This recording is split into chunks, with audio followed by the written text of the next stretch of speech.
Right now, the civil unrest in Sri Lanka has really escalated to unprecedented levels over the last few days as protests against the country's government over the economic crisis only continues. Mahinda Rajapaksa, who resigned as the Sri Lankan Prime Minister on Monday, is now facing calls for arrest for inciting violence that claimed at least 8 lives. According to reports, Sri Lankan forces have been ordered to shoot at those who plunder public property or cause personal harm. The nationwide protests against the government have intensified over the past few days, resulting in an increase in incidents of clashes with the security forces. Homes of several sitting and former ministers, members of parliament and mayors have been set on fire by protesters.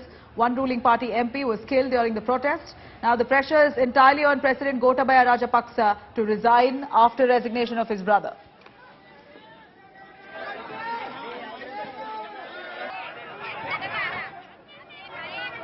Well, there you have unprecedented scenes unfolding from Sri Lanka that we bring to you right here on our screens. Very disturbing visuals as public go on a rampage.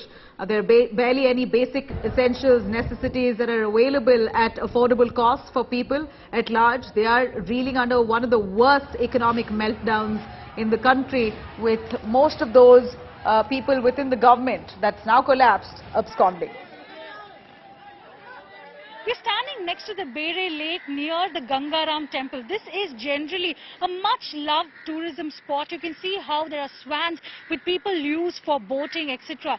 But as we go closer in, as Divin gives you a zoomed-in image, you will be seeing burnt buses which have been pushed into the lake. Burnt buses, burnt cars, all of that happened on 9th of May, Monday, when Rajapaksa had resigned. Right now, we'll also show you a public bus which has been burned down. We can see how glasses have been shattered, all the seats have been burnt in, and you can now see how military personnel are standing guard here.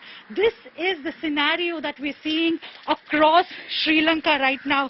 We're seeing that curfew, which was there till the 10th of May, has now been extended till the 12th of May. You can see how the remainings of the broken glasses, all of it, are still lying raw here. You can see how this bus, which is a private bus, has been completely charred, and for days together we've been seeing similar kind of violent situations going here. And now the Sri Lankan government has ordered that officials can open fire at those people who are involved in damaging public and private property. So that is a huge step that has come forward. And apart from that, we've seen today early morning Gotabaya Rajapaksa taking to social media and requesting the people of Sri Lanka to stand united and help the government get through this political, social and economic crisis that is going on. From food, fuel, medicine, everything is high, and many of them are in shortage, which is a huge concern. With camera person Divyan from Sri Lanka, this is Akshana for India Today. At Golface area, just in front of the old Parliament building, we're seeing youngsters of the state of Colombo raising slogans against the current government and demanding that President Gotabaya Rajapaksa resigns and moves away from the government. And they have been putting up banners like these which says, "Let's expel the government, let's change the system." And we are seeing here the Inter-University Students' Federation team protesting here for the last 33 days. The demand is very simple. They don't want the current government. They want a change in system. They want the current scenario to modify and give them a better future. Can you tell us what your demands are, what you want right now from these protests? Actually, we are just demanding our stolen money back because we are now in the hopeless in our future, especially as a student and as a youth. We are demanding to leave President Gotabaya Rajapaksa our country and give our safe country back to youth. Students here who have been assembled for the last 33 days, they're saying that they have lost belief on the Rajapaksas, and right now the only way forward for them is to fight and get their right.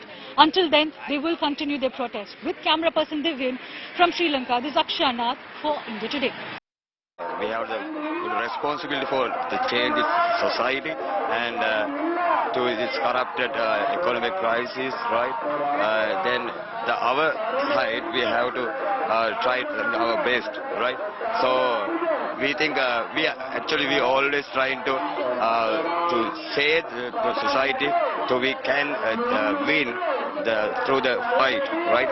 So as well as we invite all the students of the other countries also to join with us